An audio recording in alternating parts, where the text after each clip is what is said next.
Sir నమస్కారం sir. నమస్తే. Sir Iran, Israel వార్‌లో ఇప్పుడు అమెరికా కూడా రంగంలోకి దిగింది. ట్రంప్ ఒక ప్రకటన చేశాడు. ఇరాన్ పైన మేము దాడులు చేశాము.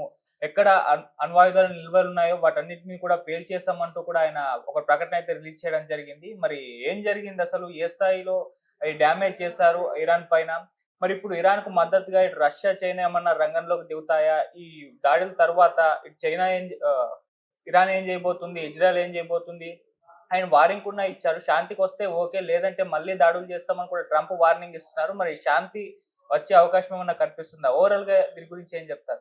ట్రంప్ ఊహించినట్టే చేశాడు. నిన్ననే నేను చెప్పాను ట్రంప్ అటాక్ చేయబోతున్నాడని. ఎందుకంటే అందరికి తెలిసిపోయింది. ట్రంప్ మామూలుగా అయితే 2 వారాలు టైమ్ ఇచ్చాడు. ఆ 2 వారాలు తర్వాత నేను డిసైడ్ చేస్తానన్నాడు. కానీ 2 రోజులు గడవక ముందే మళ్ళీ నిన్న ట్రంప్ ట్రూత్ సోషల్ అనే తన సోషల్ మీడియా ప్లాట్‌ఫార్మ్‌లో ఏం చెప్పాడంటే, మేము రాత్రి 3 బాంబులు 3 బాంబులని లేదు 3 చోట్ల ఇరాన్‌లో 3 చోట్ల ధ్వంసం చేశాం. మరికొన్ని కూడా ధ్వంసం చేశామని చెప్పాడు. సో, అవి ఏవేవని కూడా ఆయన చెప్పాడు. ఫోర్దో ఒకటి, నతాంజ్ ఒకటి, ఇస్ఫహాన్ ఒకటి. ఈ 3 న్యూక్లియర్ సైట్లు. ఈ మూడిటిని కంప్లీట్‌గా మేము ధ్వంసం చేసేసాము. మా జీబీయూ 57 ఏదైతే ఉందో దాని అక్కడ వేసాం బంకర్ బస్టర్ బాంబు. కంప్లీట్‌గా ధ్వంసం చేశాము. వెనక్కి కూడా సక్సెస్‌ఫుల్‌గా అమెరికా చేరుకున్నాయి. సో, మా పేట్రియట్స్ దేశభక్తులైన సైనికులకి అభినందనలు తెలియజేస్తున్నాను. తర్వాత ఎప్పుడూ లేనంతగా మేము ఇజ్రాయెల్ కోఆర్డినేషన్‌గా ఈ అటాక్ చేశాము. చరిత్రలో ఎప్పుడూ లేదిది. సో, నెతన్యాహు కూడా బెంజమిన్ నెతన్యాహుని థాంక్స్ చెప్తున్నాను. తర్వాత ఇది ఇప్పుడు ఇరాన్‌కి ఇది పీస్ టైమ్, ఇంకా శాంతికి కాలం వచ్చింది. సో, శాంతి కోసం ఇరాన్ ఇప్పుడు గాని వస్తే మేము శాంతి ఒప్పందం చేసుకుంటాం. లేదంటే మళ్ళీ ఇరాన్‌ని ఫర్దర్‌గా అటాక్ చేస్తాము అనేది ట్రంప్ బేసిక్‌గా చెప్పిన మాట. ఇది దీని పట్ల ఇరాన్ ఏమంటుందంటే 2 విషయాలు చెప్పింది. ఒకటి, అమెరికా ఏ రకమైన ఇంటర్నేషనల్ చట్టాలని ఫాలో కాలేదు. మాది ఒక సార్వభౌమ దేశం. మా దేశంలో మేము నాన్ న్యూక్లియర్ బాంబుకి సంబంధించి యురేనియం నిల్వల్ని ఇవన్నీ పెట్టుకున్నాం తప్ప న్యూక్లియర్ బాంబ్ అనేది మేము తయారు చేయలేదు. మేము ఏదైతే 2015లో ఒప్పందం చేసుకున్నామో ఆ ఒప్పందానికి అనుగుణంగానే నిల్వల్ని పెంచుకుంటున్నాం తప్ప ఆ ఒప్పందాన్ని మీరి మేము యురేనియం నిల్వల్ని పెంచుకోలేదు. మా దగ్గర ఏ రకమైన న్యూక్లియర్ బాంబు లేదని అంతర్జాతీయ ఇంటర్నేషనల్ ఆటమిక్ ఎనర్జీ ఏజెన్సీ చెప్పింది. లాస్ట్ ఇయర్ కూడా 24 సార్లు అది వచ్చి ఇన్స్పెక్షన్ చేసుకునింది. ఈవెన్ అమెరికన్ ఇంటెలిజెన్స్ ఏజెన్సీ కూడా ఇరాన్‌లో న్యూక్లియర్ బాంబ్ అని లేదని చెప్పినా కూడా వీళ్ళు అటాక్ చేయడం అనేది ఘోరమైన విషయం. ఈ ఇంటర్నేషనల్ లాస్‌ని, ఎన్‌పిటి నాన్ ప్రొలిఫరేషన్ ట్రీటీ ఒప్పందాన్ని, అనేక ఇంటర్నేషనల్ కన్వెన్షన్స్‌ని ట్రంప్ పట్టించుకోలేదు అనేది ఒకటి. అలాగే ఆహ్, తమ నిల్వలు అక్కడ లేవు. ట్రంప్ నాశనం చేసింది ఏమీ లేదు. మేము ఆల్రెడీ ఆ నిల్వల్ని తరలించేసాం వేరే చోటికి. కాబట్టి అక్కడ ఒట్టి కొండల్లో బాంబేసిపోయాడు తప్ప ఆయన చేసిందేమీ లేదు అనేది కూడా ఇరాన్ ప్రకటించింది. సో, ఇది ఇరాన్ స్టాండ్. ఇక ఇజ్రాయెల్ వీటన్నిటిలోకి ఇప్పుడు హ్యాపీగా ఉండేది ఇజ్రాయెలే. ఇజ్రాయెల్ గోల్ ఏంటి? అమెరికాని ఏదో ఒక రకంగా రంగంలోకి దించి ఇరాన్ మీద దాడి చేయించాలని. నిజానికి శాంతి ఒప్పందం చేసుకొని ఆంక్షలు తొలగించుకుంటే ఇరాను అభివృద్ధి అయితే ఫస్ట్ బాధపడేది, భయపడేది ఎవరంటే ఇజ్రాయెల్. ఇజ్రాయెల్ దృష్టిలో ఇరాన్ అనేది బలంగా ఉండకూడదు. ఒక బలహీనపడిపోవాలి. ఒక ఇరాక్ ఎలాగా బలహీనపడిపోయిందో అలాగా పడిపోతే గ్రేటర్ ఇజ్రాయెల్ అనే తన కాన్సెప్ట్‌ని డెవలప్ చేసుకోవడానికి మిడిల్ ఈస్ట్‌లో ఇజ్రాయెల్‌కి ఇంకా అడ్డు ఉండదు. ఒకే ఒక అడ్డు ఇరాన్. ఇరాన్‌ని ఎలాగన్నా నాశనం చేయాలి. ఖొమైనీని చంపేసి కొత్త తనకు అనుకూలమైన ప్రభుత్వాన్ని ఎట్లాగైతే సిరియాలో పెట్టుకున్నారో, అలాగే తమకు అనుకూలమైన ప్రభుత్వాన్ని పెట్టుకోవాలనేది ఇజ్రాయెల్ గోల్. అందుకని అమెరికాని ఇజ్రాయెల్ రంగంలోకి దించింది. సో, అందువల్ల ఇప్పటివరకు ఇజ్రాయెల్ గోల్‌లో ఒక స్టెప్ అయితే సక్సెస్ అయింది. అమెరికాని దించడంలో సక్సెస్ అయింది ఇజ్రాయెల్. సో, అందరికంటే హ్యాపీగా ఉన్న పర్సన్ ఎవరంటే ఇప్పుడు బెంజమిన్ నెతన్యాహు. ఎందుకంటే అతనికి స్వదేశంలో కూడా వ్యతిరేకత ఉంది. ఇప్పుడు దీనివల్ల అతను ఒక హీరో లాగా అయిపోయాడు దేశంలో కూడా. సో, అందరికంటే హ్యాపీగా ఉండేది అది. ఇక అమెరికాలో పరిస్థితి ఏందంటే ఆల్రెడీ కాంగ్రెస్ అమెరికన్‌లో కాంగ్రెస్ పర్మిషన్ తీసుకొని అటాక్ చేయాలన్నమాట. ప్రెసిడెంట్కి అంత పవర్స్ ఉండవు, సొంతంగా నిర్ణయించుకునే పవర్స్. కానీ ఇక్కడ ఎవరిని కేర్ చేయట్లేదు ట్రంప్. ఇంటర్నేషనల్ లాస్ని కేర్ చేయట్లేదు, ఇంటర్నేషనల్ సమాజానికి భయపడట్లేదు. సొంత ఈ లాస్ని, కాన్స్టిట్యూషన్ని అధిగమించాడు. ఇప్పుడు కాన్స్టిట్యూషన్ కూడా పక్కన పెట్టేశాడు ట్రంప్. అందువల్ల ఇప్పుడు అమెరికన్ కాంగ్రెస్ తనకుండే స్పెషల్ పవర్స్ను ఉపయోగించుకొని ట్రంప్ మీద చర్య తీసుకోవాలని ప్రయత్నిస్తుంది అంటున్నారు. ట్రంప్ కేర్ చేసే పరిస్థితి లేదు. ట్రంప్ దేన్ని కేర్ చేసే పరిస్థితి లేదు. అతన్ని ఎవడు కూడా ఏమి చేసే పరిస్థితి లేదు.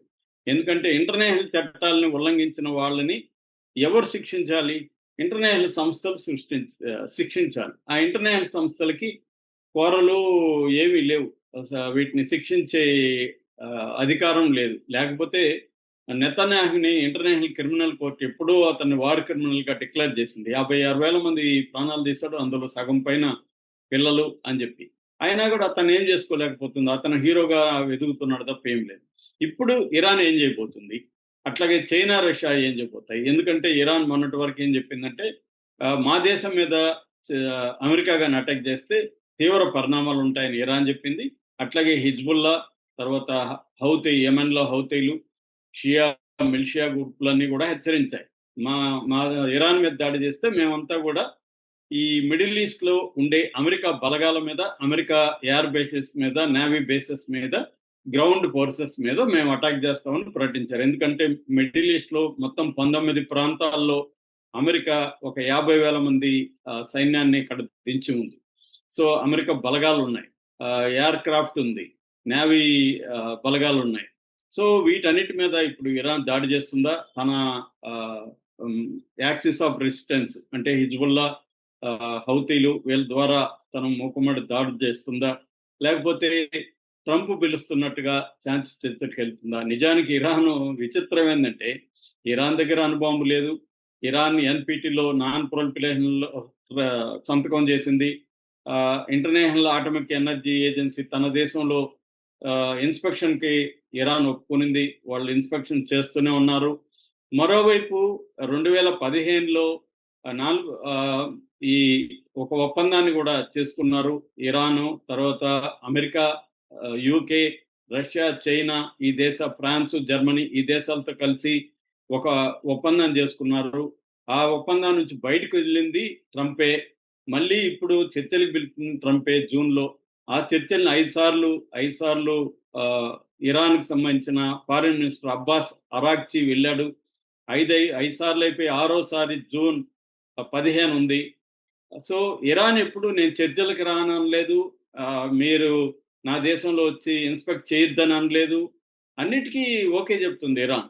కానీ ఆ చర్చలు జరగనీయకుండా జూన్ 15 6వ తేదీ చర్చలు, 6వసారి చర్చలు ఉంటే అటాక్ చేసింది ఎవరు? ఇజ్రాయెల్ తమ దేశంలో అణుబాంబును డెవలప్ చేసుకుందని వార్తలు వస్తున్నాయి. ఇజ్రాయెల్ ఏ నాన్ ప్రొలిఫరేషన్ ట్రీటీలో కానీ, ఏ ఒప్పందంలో కానీ భాగం కాలేదు. ఏ అంతర్జాతీయ సంస్థల్ని తమ దేశంలో అలో చేయలేదు ఇది చేయడానికి. అంటే ఎవరిక్కడ దోషి? క్లియర్గా అమెరికా, ఇజ్రాయెల్ దోషులు. ఇరాన్ బాంబు లేని చోట 2 బాంబులు ఉన్న దేశాలు వచ్చి అటాక్ చేసి, నేను నీ మీద అటాక్ చేశాను కాబట్టి ఇప్పుడు నువ్వు నా శాంతి కోసం రా అని పిలవడం అయితే ఇంతకంటే విచిత్రము, ఇంతకంటే ఘోరమైన దుర్మార్గమైన విషయం ఏముండదు. నేను నీ ఇంటి మీదకి వచ్చి కొట్టి దాడి చేసి ఇప్పుడు నువ్వు నా టేబుల్ దగ్గరికి రా, మాట్లాడుకుందాం శాంతిగా అని పిలిచినట్టే ఉంది ఇది. సేమ్ ఇప్పుడు ట్రంప్ అదే చేస్తున్నాడు. అయితే ఇది ప్రపంచవ్యాప్తంగా ఇప్పుడు ట్రంప్కి ఎదురులేని పరిస్థితి అయితే ఉంది. ఇప్పుడు ఇరాన్ ఏం చేయబోతుంది అనే దాన్ని బట్టి థర్డ్ వరల్డ్ వార్ వస్తుందా లేదా అనేది మనకి అర్థమవుతుంది. ఎందుకంటే ఇరాన్ కానీ సైలెంట్గా ఉన్నా ఇజ్రాయెల్ సైలెంట్గా ఉండదు. ఇజ్రాయెల్ అటాక్స్ కంటిన్యూ చేస్తూనే ఉంటుంది. సో ఇరాన్ దాన్ని ఎదుర్కోక తప్పదు. ఇరాన్ ఏం చెప్పింది ఇప్పుడు కూడా, మీరు ఇజ్రాయెల్ని ఆపండి, మేము శాంతి చర్చలకు వస్తామని చెప్పింది. మీరు ఒక పక్క మా మీద దాడులు చేస్తా నన్ను శాంతి చర్చలకు రమ్మంటే ఎలాగా అనేది ఇరాన్ చెప్తుంది. అది న్యాయమైన విషయమే కదా. నా ఇంటి మీదకి నువ్వు దాడి చేస్తా వచ్చి నీతో నేను ఎలా శాంతి చర్చలకు రావాలి? ముందు దాడులు ఆపండి అని కదా చెప్పింది. అది కూడా చేయకుండా ఒక పక్క దాడులు చేస్తూ, ఒక పక్క వాళ్ళ సార్వభౌమాధికారాన్ని బ్రేక్ చేసి వాళ్ళ దేశంలోకి వెళ్ళి ఎప్పుడు వేయని బాంబుల్ని వేస్తూ, ఇప్పటి వరకు ఈ బాంబు అనేదాన్ని, GBU అనేదాన్ని అమెరికా ఎక్కడా ప్రయోగించలేదు. ఫస్ట్ టైం చరిత్రలో అది కూడా 6 బాంబుల్ని ప్రయోగించింది. సో ఇది ఫస్ట్ టైం.